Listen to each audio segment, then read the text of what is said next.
우리 아침마다 하나님의 성호를 찬양하는 우리 시온성가대 고생 많고 수고 많습니다. 특별히 우리 인건우 지휘자님 어제 결혼했는데 이렇게 이제는 아저씨가 돼서 처음 이렇게 지휘를 해주시고 신혼여행도 안 가시고 주일 때문에 이렇게 또 지켜서 또 섬겨주시니까 참 감사합니다. 원래 이런 게 잘 안 하는데 우리 지휘자 우리 교회에서 충성하고 섬겼던 우리 지휘자가 결혼을 했으니까 여러분 축하의 박수 한번 쳐주세요. 네. 감사합니다. 결혼하기 전에는 박수 치면 앞에 나와서 인사했을 건데 이제 결혼했다고 딱 앉아서 박수를. 바울의 서신들은 복음서를 제외하고 신약 성경의 거의 대부분이 바울의 서신이죠. 은혜가 깊고 또 충만해서 오늘날까지 신자들에게 많이 읽혀지는 그런 믿음의 지침서가 됩니다. 이렇게 이 바울의 서신이 많은 이유, 또 이 바울의 서신이 이렇게 은혜로운 이유, 이 바울 서신의 특징이 뭘까 가만히 생각해 봤더니, 물론 뭐 개인적인 생각입니다만 그 신앙을 진단함에 있어서 사도 바울은 그 믿음과 신앙을 진단하는 그 안목이 상당히 신랄했다라는 것입니다. 그러니까 이 신랄함이 사실은 사도 바울의 하나의 달란트입니다. 신랄하다는 것의 사전적 의미는 매우 날카롭고 또 예리하다 이런 말인데, 그 신랄함이 가능하기 위해서는 무엇보다도 깊이 생각해야 되고 또 본질에 대하여 파악할 수 있는 능력이 있어야 된다는 것입니다. 바울은 유대인입니다. 그러니까 유대인의 세계가 아주 탄탄하게 자기에게 깨달음이 있고 또 터득이 된 그런 세계였고, 또 율법에 정통하고, 그러니까 유대교가 뭔지, 유대인이 추구하는 신앙이 뭔지 누구보다도 분명히 알고 있었습니다. 거기다가 플러스 부활하신 주님을 만나서 복음의 큰 체험을 했고 경험을 했습니다. 그래서 몸으로 겪어냈던 수많은 그 복음 역사의 그 사건들 속에서 드디어 이제 사도 바울은 믿음의 본질이 무엇인지에 대해서 그 어떤 사람보다도 깊은 성찰이 가능했다는 것입니다. 그래서 바울 서신의 대부분은, 특히 로마서가 그렇습니다만, 믿음에 대한 부분에 아주 신랄한 안목을 갖고 우리들에게 지침과 또 정의를 내려주고 있다는 겁니다. 당시 믿음의 세계에서 가장 커다란 난제가 무엇이었는가를 조금 넓은 거시적인 측면에서 바라본다면, 자, 예수님이 이 땅에 왔습니다. 자, 왜 어떻게 왔냐면 메시아로 왔습니다.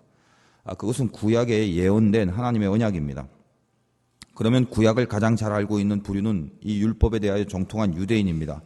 그러니까 예수님이 오신 것을 가장 기뻐하고 제일 먼저 마중 나와서 영접해야 될 그 부류가 바로 유대인이겠죠.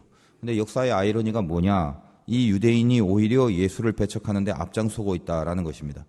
그래서 이 초대교회의 복음 사역이 바울을 통해서 유대인에게만 머물러 있는 것이 아니라 이방인에게도 나갈 수 있는 그런 하나의 그 계기가 되었습니다.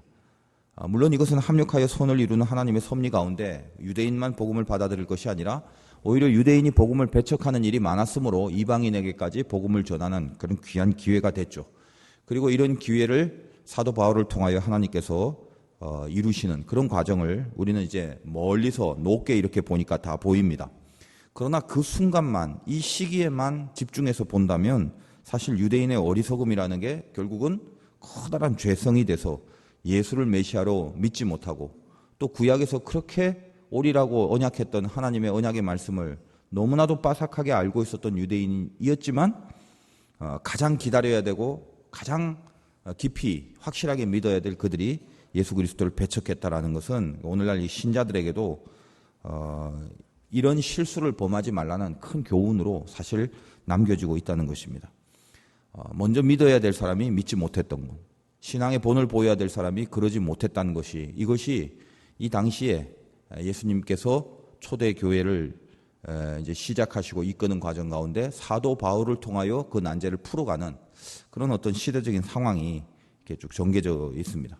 자, 소금이 그 맛을 잃으면 무엇으로 짜게 하리요라는 말씀이 있습니다. 다시 말해서 짜게 할 수 있는 책임은 설탕이 있는 것이 아니라 소금입니다. 소금이 맛을 잃으면 무엇으로 짜게 하리요? 소금이 짜지 아니하면 소금은 존재 가치가 없는 거죠. 짜라고 하는 것을 소금이기 때문에 요구하는 거지, 무슨 설탕이나 밀가루한테 가서 네가 맛을 잃으면 무엇으로 짜게 하려 이렇게 말하지 않습니다. 소금이기 때문에 짜게 될 것을 요구받고 있다는 것입니다. 마찬가지로 신자가 믿음을 요구받는 것은 그런 이유입니다. 신자이기 때문에 신자가 믿음을 잃어버리면 그때부터 신자로서의 가치가 없는 거죠. 또 유대인이 하나님의 언약을 받아들이지 못하면 유대인으로서의 가치가 없는 것입니다. 소금은 모든 것을 짜게 하는 것이 소금의 시작이듯이 신자는 모든 것을 믿고 또 믿음으로 세상을 살아가도록 요구받는 그 요구의 첫 번째 존재자들, 신자입니다. 세상 사람들에게 믿음으로 살라고 하나님은 요구하지 않습니다. 동일하게 유대인에게도 예수가 그리스도임을 처음으로 믿어야 될 그 시작점에 선 사람들이 유대인이고 하나님은 그렇게 유대인을 불렀다라는 것입니다. 그런데 이 가장 중요한 본질적인 믿음, 소금이 맛을 잃어버렸고 신자가 믿음을 잃어버렸고 유대인이 예수를 그리스도로 영접할 수 있는 그 귀한 은혜의 기회들, 그 본질적인 믿음들이 다 사라져 버렸습니다. 그래서 이제부터는 신자는 신자로서 쓰임받지 못하고 소금은 소금으로 쓰임받지 못하고 유대인은 유대인의 그 귀한 특권인 하나님의 선택받은 백성으로서의 쓰임을 받지 못하는 인생이 되어버리고 말았다는 것입니다. 그래서 왜 그렇게 돼버렸는가라는 것을 로마서를 통하여 사도 바울이 아주 신랄하게 지적하고 있는 것이 오늘 본문입니다. 소금이 왜 맛을 잃었는지 그거 설명해 주고 있는 겁니다. 신자가 왜 믿음을 가지고 살지 못하는지 그것을 설명해 주고 있는 것입니다. 유대인이 예수를 받아들이지 못하고 유대인이 하나님이 원하시는 신앙생활을 하지 못한 것에 대한 설명을 통해서 그렇게 유추하고 연결하여 오늘 우리들에게 진짜 신자가 어떤 믿음을 갖고 살아야 되는지에 대한 교훈으로 오늘 말씀이 쓰여지고 있다는 것입니다. 바울의 관점에서 유대인은 두 가지 부류가 있는데 하나님이 원하시는 유대인다운 유대인이 있고 또 원치 아니하시는 유대인답지 않은 유대인 두 가지로 나눕니다. 간단하게 말하면 진짜 유대인, 가짜 유대인 그런 거죠. 하나님이 봤을 때.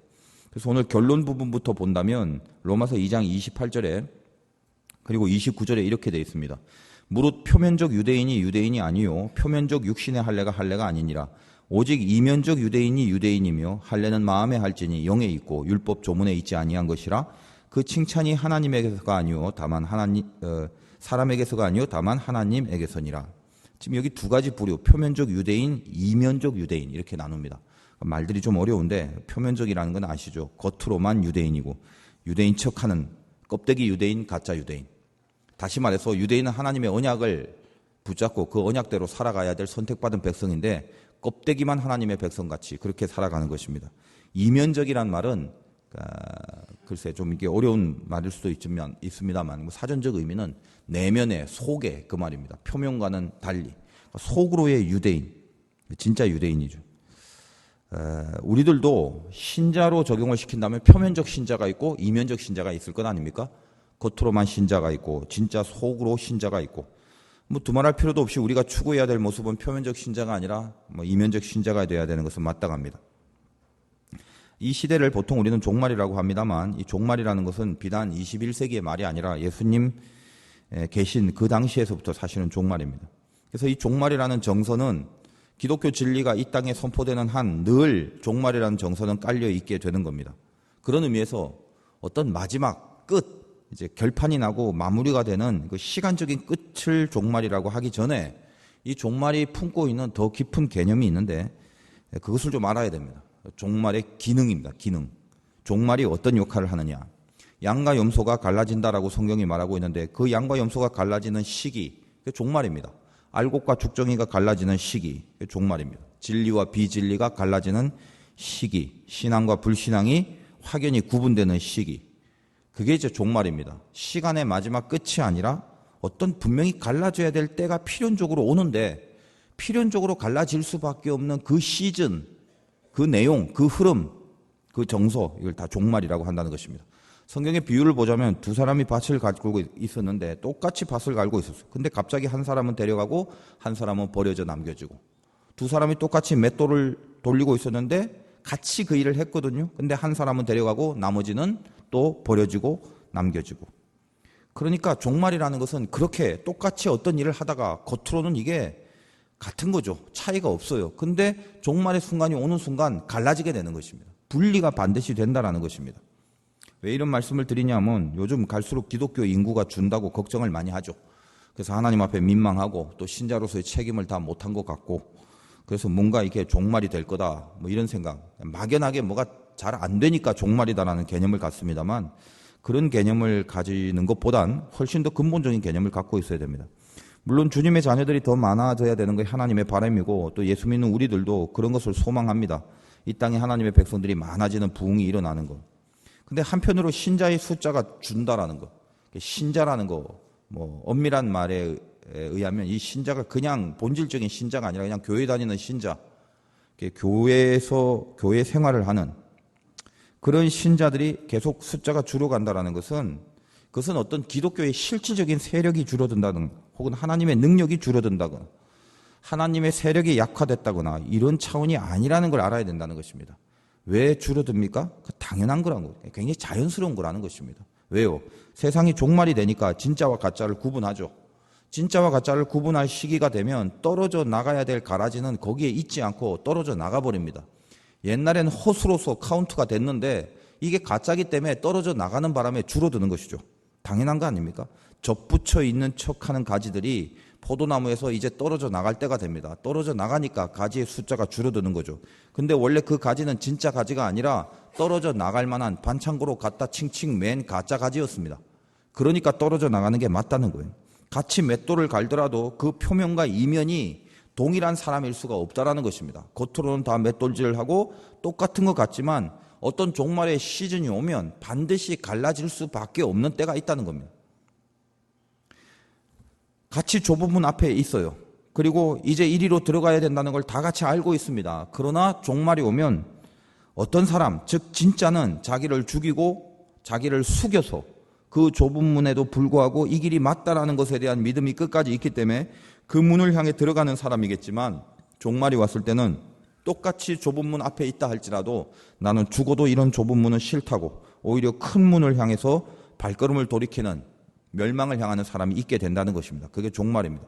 종말이 다가오면 이제 어정쩡하게 걸쳐있는 존재 이런 것은 없어진다는 겁니다. 그것이 종말의 의미입니다.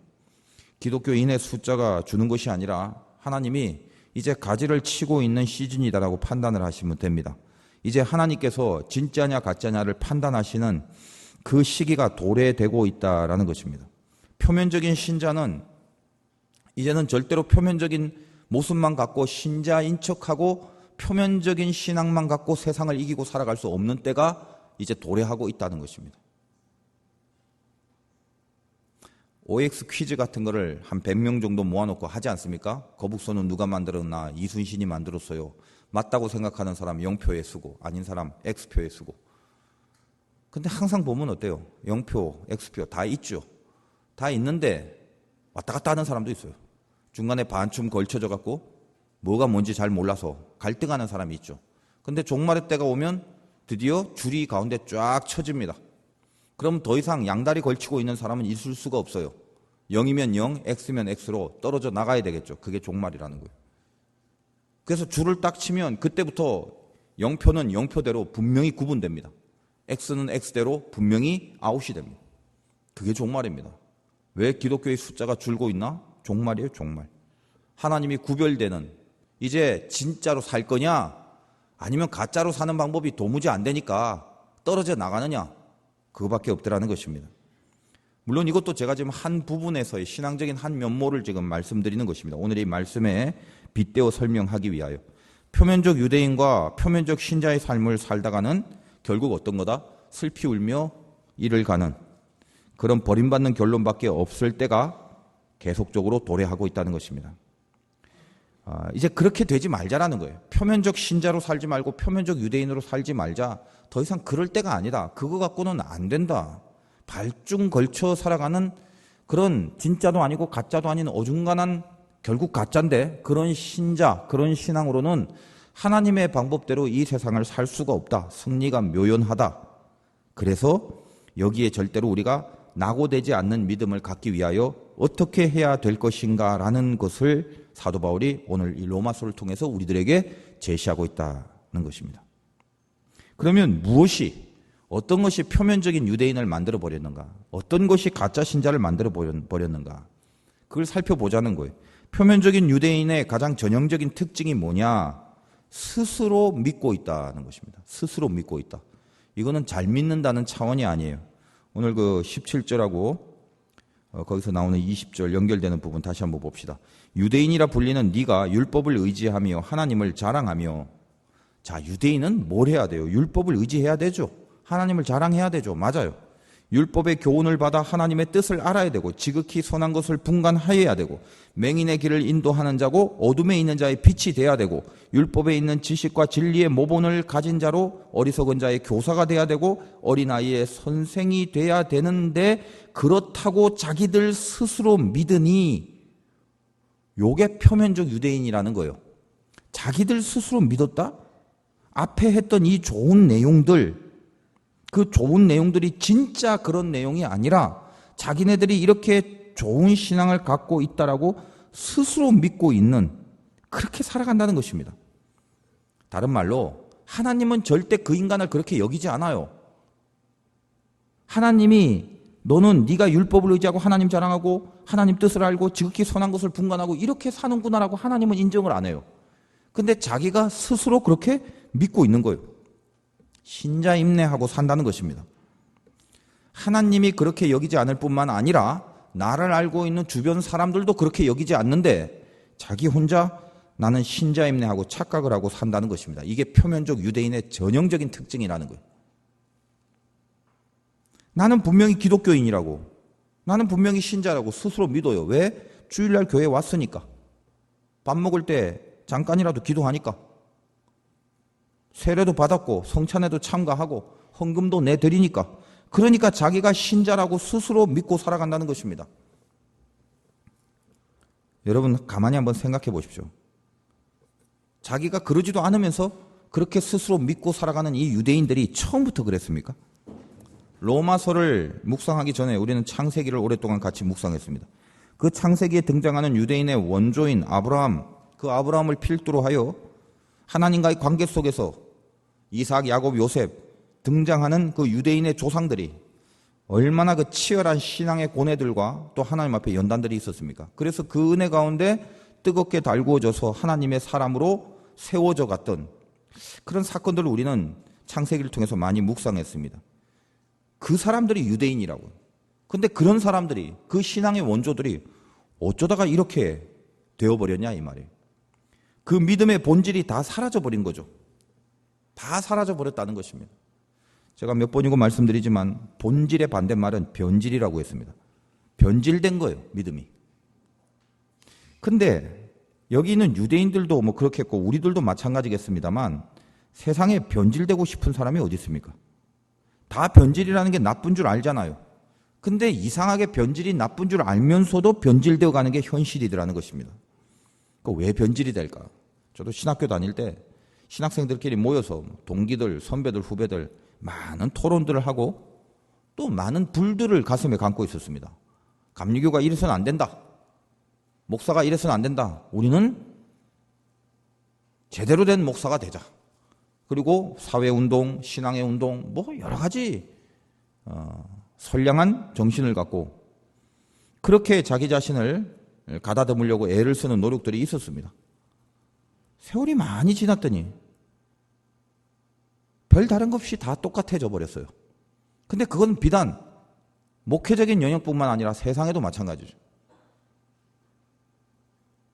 그러면 안 되겠다라고 젊었을 때 어렸을 때 각오했던 사람들이 나이가 들고 기성세대가 돼버리니까 역시 그 자리에 그렇게 있더라는 것입니다. 제가 군생활하면서도 참 어찌할 수 없는 원리가 뭐냐. 계급이 낮을 때는 항상 상관들을 욕해요. 군대 말로 뭐 아무튼 좀 추합니다만 곱창이라고 그래. 이런 상관이 되지 말자. 저런 지휘관이 되지 말자. 늘 그랬던 사람이 나중에 계급 높아져서 그 자리에 가면 더 심한 곱창이 돼버리는 것입니다. 그게 변질이라고 그래요. 도대체 왜 그럴까? 왜 그럴까? 뭐 여러 가지가 이유가 있겠습니다만 굉장히 간단한 이유를 하나 든자면 시간이 지나가기 때문에 변질이 되는 것입니다. 빵도 신선한 빵이 그대로 있지 않습니다. 시간이라는 게 무서운 거예요. 시간이 지나가면 자연스럽게 그 빵은 신선해지지 않고 딱딱해지고 굳어지고 먹으면 맛이 없고 나중에 곰팡이가 쓸게 돼 있다는 것입니다. 초심을 지키자는 말을 굉장히 많이 하는데 누가 초심 어기고 싶은 사람이 어디 있어요? 그런데 초심이 지켜지지 않아요. 왜요? 시간이 흘러갔기 때문에 그렇습니다.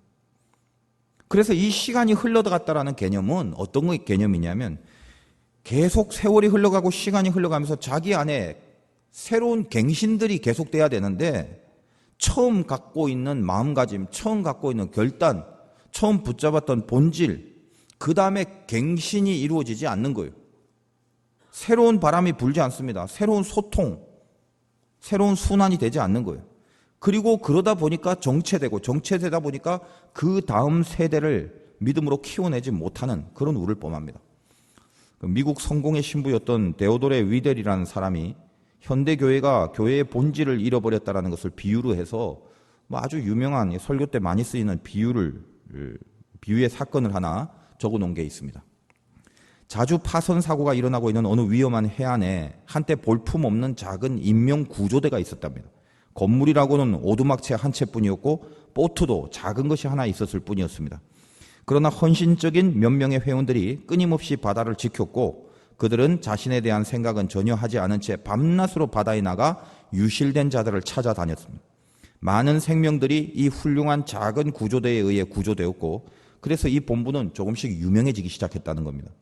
구조된 자들 중에 몇 사람 또한 인근 지역에 사는 여러 사람들은 이 구조대와 연관을 맺고 또 이 구조 사업을 뒷받침하기 위해서 그들의 시간과 돈을 제공하기 원했습니다. 그래서 새로운 보트도 더 구입하고 새로운 승무원들도 더 훈련시켜서 이 작은 구조대가 점점 더 커지게 되었습니다. 인명구조대에 가입한 새 회원들 중에 어떤 사람들은 이 건물이 너무 볼품이 없고 시설이 빈약하다고 불만을 토로하기 시작했어요. 그래서 그들은 바다로부터 구조된 사람들의 피난처가 되기 위해서라도 좀 더 편안하고 또 좀 괜찮은 장소가 마련돼야 한다라고 생각을 했습니다. 그래서 그들은 비상용 간이 침대를 갖고 늘 거기서 잤었는데 그것을 다 걷어치우고 훌륭한 침대로 갈아치우고 확장된 건물 안에 좀 더 훌륭한 가구들을 다 배치했습니다. 그래서 이제 그 구조대는 회원들을 위하여 대중적인 회합 장소가 되어버렸다는 것입니다. 그리고 그들은 그곳을 일종의 클럽처럼 사용했기 때문에 아름답게 다시 치장하고 또 멋있게 꾸며 놓았습니다. 이제 회원들은 인명을 구조하는 임무를 위해 바다에 나가는 일에는 조금씩 관심을 잃게 되었고 그래서 그들은 이런 일을 할 수 있는 인명구조원들을 새로 채용했다는 거예요. 그러나 인명구조의 주제는 여전히 클럽 장식들 가운데서 돋보이고 있었습니다. 그리고 클럽 가입식이 거행되는 방에는 여전히 그 가입식을 위한 예식, 그것을 위한 구조선이 거기에 늘 있었습니다. 그 다음 모임 때는 클럽 회원들 가운데 불화가 생겼어요. 대부분의 회원들은 클럽의 인명구조 활동이 별로 즐거운 일이 아닌데다가 클럽의 정상적인 생활에 방해가 된다고 생각하여 구조 활동을 그만두기를 원했습니다. 어떤 회원들은 인명구조야말로 그들의 가장 중요한 목적이라고 하면서 계속 인명구조대라고 불러야 한다고 주장을 했고 또 어떤 사람들은 이제 그만 구조 활동을 하자라고도 하고 그래서 결국 투표를 했는데 그 투표 결과 그 지역에 조난당한 사람들의 생명을 구조하기 원한다면 저 아래편 해안에 따로 나름대로 인명구조대를 새로 세울 수 있다라고 통보를 하고 인명구조를 끝까지 해야 된다는 사람이 투표에서 패배를 하게 됩니다. 그래서 그들은 그렇게 살아갔습니다. 여러 해가 지나면서 새로 생긴 인명구조대는 옛날 구조대가 겪었던 똑같은 변화를 경험하게 되었어요. 그 구조대는 또 일종의 클럽으로 발전해버렸고 또 다른 인명구조대가 새로 또 생기게 됐는데 또 그 구조대는 나중에 또 번창하여 또 역사는 그렇게 똑같이 반복되고 있었다는 것입니다. 만약 우리가 오늘날 그 해안을 방문한다면 우리는 그 해안에서 서로 배타적인 수많은 클럽이 있는 것을 발견하게 될 것입니다. 바다에서는 여전히 파손 사고가 자주 일어나고 있으나 대부분의 사람들은 구조받지 못하고 그대로 죽어가고 있습니다. 이런 그 의미심장한 예를 썼습니다. 현대 교회의 변질된 모습이다라는 거예요.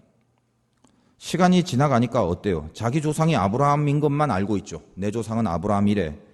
아브라함이 자기 아들까지 하나님 앞에 드리려 했던 그 눈물 없이 할 수 없었던 순종의 모습, 이것은 어디론가 다 사라져 버렸어요. 그냥 우리 조상이 아브라함이래. 그거밖에 없습니다. 처음 교회가 개척할 때는 보면 이 개척교회들은 자그만 해도 항상 뭐냐면 본질이 생명처럼 살고 있지 않습니까? 작은 상가 건물 지하실인데도 거기서 예배 드리는데도 막 세상 전체를 품을 것 같이 그렇게 생기 있게 예배 드리고 뜨겁게 예배를 드리고 헌신하죠. 그러다가 점점 세월이 지나고 수년이 흐르다 보면 조금씩 변질이 되기 시작합니다. 중경교회들, 좀 오래된 교회들의 가장 큰 문제가 그런 거예요. 규모는 되는데 본질을 귀찮아하는 것입니다. 본질에 대한 샘솟는 생명의 기대가 없어요. 그냥 몸살이는 쪽으로 안전하게 유지만 하려는 그런 마음으로 가득 차 있습니다. 본질에 대한 감각이 둔감해져 버린 거예요. 구령열에 대한 관심, 교회의 원래의 목표, 그런 것들 말고 훨씬 더 귀중한 그런 부분에 관심이 있는 게 아니라 그 외의 것들, 본질적이지 않은 것들에게 훨씬 더 신경을 쓰는 그런 모습으로 전락하고 맙니다. 대부분의 한국 중견교회의 가장 큰 폐단이 그런 거예요. 그러므로 사람을 키우는데 별로 투자를 안 합니다. 원래 모든 교회마다 이 교육부서, 사람 키우는 거, 이런 것들은 다 이렇게 소비자들입니다. 생산자가 없어요. 뭐 아이들이, 학생들이, 교회 학교가 거기서 무슨 헌금이 나오겠습니까? 그러니까 늘 예산을 세워도 거기는 투자를 해야 되는 소비자들이에요. 그러다 보니까 어때요? 되도록이면 투자를 줄입니다. 아끼려고 하는 거죠. 투자를 아까워해요. 이제 그러다가 점점 큰일 나는 거예요. 가만 보면 좀 그런 게 있어요. 좀 나이가 드신 목회자들, 나이가 드신 교회 리더들, 중견교회를 볼 때는 이 중견교회를 목회하시는 모습을 가만 보면 보통, 뭐 다는 아닙니다만 상당히 많은 부분 그런 마음들을 갖고 있다는 것입니다. 그냥 교회가 안정적이길 원해요. 그게 제일 좋은 거라고 생각하는 거예요. 그래서 뭘 좀 남으면 아껴서 저축해주고, 뭐 이렇게 아끼고, 아껴서 뭘 하냐 하면 아껴서 저축을 하는 거예요. 교회에서 저금을 하고 돈을 많이 모아서 얼마의 통장 모아놨다. 그게 뭐 하려고 그러는지 모르겠어요. 돈이 많아지면 그거 갖고 건물 좀 더 잘 짓고, 뭐 목사님 사무실 좀 찬란하게 만들어 놓고, 야 우리 교회가 이렇게 크고 내 사무실이 이렇게 크다, 괜찮다, 이거 자랑하려고 돈을 모아오는 건 아니지 않습니까? 저는 생각할 때 그래요. 교회는 절대 돈이 많으면 안 돼요. 왜? 인간이 모인 집단인지라 항상 돈이 좀 있으면요 딴짓을 하려고 한단 말이에요. 제가 이 화도교회에 부임하면서 우리 화도교회의 상황은 또 따로 있기 때문에 적용은 못 시켰지만, 부임하기 전에 사실 저는 개척교회를 하려고 기도를 계속 하고 있었는데, 그때 제 마음속에 목회를 하면서 여러 가지 그 원칙들을 많이 정했습니다. 그중에 제 마음에 세운 기준 중에 하나가 뭐냐면, 내가 교회를 개척하면 교회에서 그게 작든 크든 모든 재정은 항상 4등분을 해야 된다. 그래서 하나는 그 4등분 중에 하나는 하나님을 위한 선교에 쓰고, 또 하나는 이웃에 대한 구제에 쓰고, 또 하나는 교회에 대한 관리에 쓰고, 또 하나는 사람을 키우는 교육에 쓴다. 남김없이, 모아두는 것 없이 항상 그렇게 사용하는 것이 맞다라는 그런 기도 속에 나름대로 원칙을 좀 정했습니다.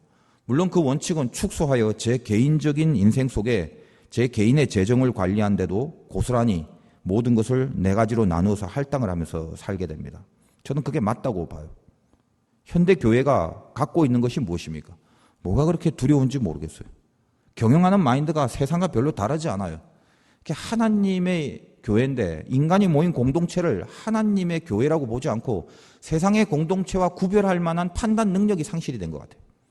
원래 교회가 뭘 해야 되는가를 많이 알고는 있지만, 알고는 있는데 이상하게 그게 잘 안 돼요. 요즘 제가 이렇게 목회를 하면서 저희 교회를 바라보면 애기들이 이렇게 많이 생기지 않습니까? 또 애기들 오고 어린이들 많고 또 젊은 청년들이 이렇게 예배들 드릴 때 눈에 많이 보이게 되는데, 뭐 아직 그 작은 존재들은 숫자로 카운트할 만한 그런 존재들은 아닙니다. 뭐 아직 조그만 뭐 눈에 띄지도 않는 존재들이겠죠. 근데 가만히 생각하니까 참 감사한 게 이들이 결국은 미래거든요. 교회의 미래. 그러니까 신앙교육을 좀 잘 받고 예배를 좀 잘 드릴 수 있는, 그래서 이 선조의 선배들의 신앙을 잘 계승할 수 있는, 아브라함이 이삭에게, 이삭이 야곱에게, 요셉에게 갔듯이 그런 믿음의 계승을 잘 할 수 있는 그런 교육 환경을 좀 만들어줬으면 좋겠다라는, 그들을 볼 때마다 그런 생각이 늘 있습니다. 여러분, 지금 기독교인이 숫자가 줄고 있다고 하는데 명심하십시오. 숫자가 주는 그 숫자는 노인들이 주는 게 아니랍니다. 젊은이들과 청소년들이 줄고 있다는 것을 명심해야 된다는 것입니다. 표면적인 유대인 말고 이면적인 유대인을 만들어내야 되는데 자꾸 표면적인 유대인들 속에만 끝나다 보니까 그 다음 세계로 믿음의 계승이 이어지지 않습니다. 아브라함이 이삭을, 이삭이 야곱을, 야곱이 요셉을 낳고 그 요셉으로 이어지다가 애굽에서 그 믿음의 계승이 끝나버렸어요. 교육이 끝나버렸어요.